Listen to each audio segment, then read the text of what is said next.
तहसील विधानसभा के शिमला बाईपास हसनपुर में स्थित श्री कृष्ण गौशाला, जिसका संचालन समाज सेवी गौ सेवक अमित ताइबो करते हैं।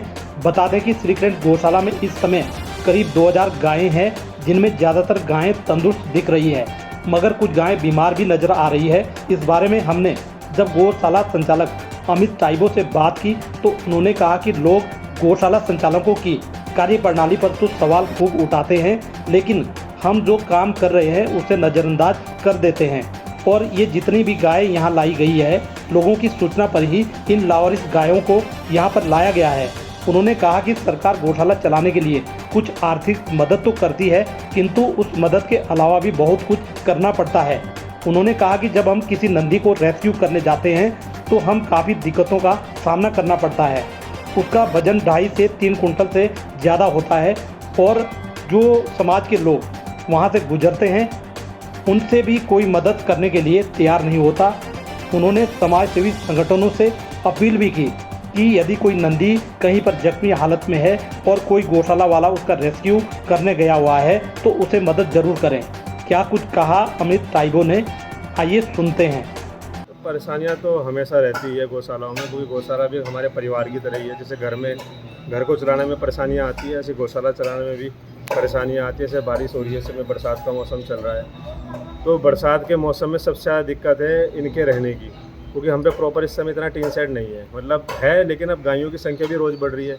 अब आप देख सकते हो कितनी एक्सीडेंटल गाय यहाँ पे आ रही है रोज़। अब इतनी गायों के लिए रख रखाव हो गया और प्रॉपर ट्रीटमेंट, चारे की व्यवस्था और सबसे ज़्यादा इनकी दवाइयों के लिए, क्योंकि दवाइयाँ इस समय दुगनी लग रही है यहाँ पर।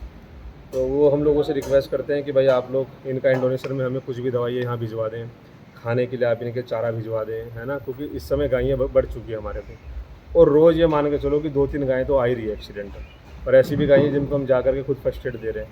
अब जगह इतनी है नहीं, तो इसलिए हम वहाँ पे सारी गायों को ला भी नहीं पाते।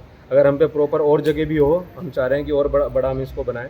अगर और जगह भी ये हो जाए तो हम यहाँ पे कम से कम 50 गायों को और एडमिशन दे सकते हैं। कल भी देखने में आया कि आपने एक नंदी का ऑपरेशन किया है, क्या कारण, क्या किस वजह से? उसका जो पीनस था, उसके जो टेस्टिकल के जो पार्ट थे, तो वो उसकी जो स्किन थी टेस्टिकल की, वो स्किन फट गई। वहाँ से पीनस जो उसका था वो पूरा बाहर निकल गया, और निकलने के बाद ये मान के चलो कि 1 महीने तक वो रोड पे सर्वाइव कर रहा था और पूरा सड़ गया। अब वो किसी मतलब ये मान के चलो बिल्कुल डैमेज हो चुका, तो हमें मजबूरन उसको वहाँ से काटना पड़ा। इस समय लगभग हम पे 100 के करीब गायें हैं, जिनको अभी हम प्रॉपर सुबह दोपहर शाम तीनों टाइम का ट्रीटमेंट चलता है यहाँ पे। और वैसे लगभग कितनी गायें हैं आपकी गौशाला हम में? पे 2000 के करीब गायें। सरकार की तरफ से मदद हर गौशाला को है, जितनी रजिस्टर्ड गौशालाएँ हैं। और लेकिन ये भी एक सच्चाई है कि सिर्फ सरकार की वजह से ही गौशालाएँ नहीं चल रही है।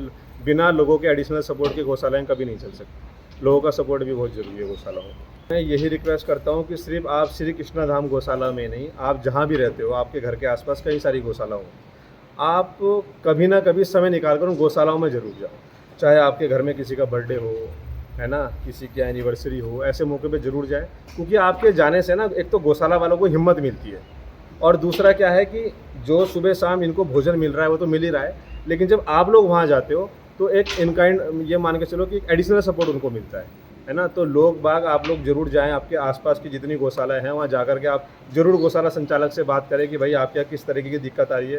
क्योंकि देखो, जब गौशालाओं में कोई कमी होती है तो लोग 36 कमियाँ निकालने चले जाते हैं वहाँ पर, लेकिन ये पूछने कोई नहीं जाता कि भैया आपके कमी क्या है, ताकि वो कमी ना आए, कोई घटना ना घटे, उससे पहले ही आप जाके पूछ लो। इतने सारे आप संगठन हो, आप जाओ गौशालाओं में जाओ, पूछो क्या भाई रोज़ की क्या दिक्कतें हैं। तो आप लोग सिर्फ गौशालाओं में कमियां निकालने ना जाएं। गौशालाओं में अगर आप जा रहे हो तो वहाँ के संचालक से आप बात भी करें कि आपको किस चीज़ की नीड है, तो आप सभी समाज के लोग मिल करके उस गौशाला को वो चीज़ प्रोवाइड ज़रूर करें। सबसे बड़ी समस्या होती है कि गाय को उठाएं कैसे, क्योंकि एक गाय का वजन कम से कम 2 से 3 कुंटल होगा, और नंदी 5-5, 6-6 कुंटल के भी होते हैं, कई बार तो 10 कुंटल के होते हैं। अब हम लोग जब जाते हैं 2 या 4 लोग जाते हैं, अब इतने सारे लोग एक बैठे हुए नंदी को, गाय को कैसे उठाएं। अब समाज में चलने वाले लोगों में कुछ लोग ऐसे हैं जो हाथ लगाने आते हैं, लेकिन 90% लोग ऐसे हैं जो वहाँ से देखेंगे कि क्या हो रहा है भाई, वहाँ से निकल जाएंगे। तो लोगों से मेरी रिक्वेस्ट है, आप कहीं भी रह रहे हो, अगर आप देख रहे हो कि कोई टीम रेस्क्यू पे आ रखी है, किसी गाय का रेस्क्यू कर रही है, किसी नंदी का रेस्क्यू कर रही है, तो आप सिर्फ वहाँ पे खड़े होकर देखो ना, आप 2 मिनट में वहाँ अपना समय दे करके वहाँ पे आप वहाँ पे हेल्प ज़रूर करें उनकी रेस्क्यू करने में, उस गाय को उठाने में, उस नंदी को उठाने में, ताकि उस टीम को भी हिम्मत मिले। क्योंकि ये सोचने वाली बात है कि आप सिर्फ फ़ोन करके फॉर्मेलिटी तो कर दोगे कि भाई यहाँ पे गाय पड़ी है, लेकिन आपको इतना भी नॉलेज होना चाहिए, इतना भी आपके अंदर सेंस होना चाहिए कि भाई अगर गाय है तो कितने लोग यहाँ पे आएंगे, एक या दो। तो हम भी अपने स्तर से क्षेत्र के कुछ लोगों को इकट्ठा करें ताकि हम इस गाय को रेस्क्यू कर इसको एम्बुलेंस में चढ़ा सकें, है ना। तो लोगों का वहाँ पे सपोर्ट, हमें यही सपोर्ट चाहिए कि जब हम रेस्क्यू करने जाएँ, अगर आप हमें कहीं देख रहे हो तो आप ज़रूर वहाँ पे हमारी मदद करने ज़रूर पहुँचें।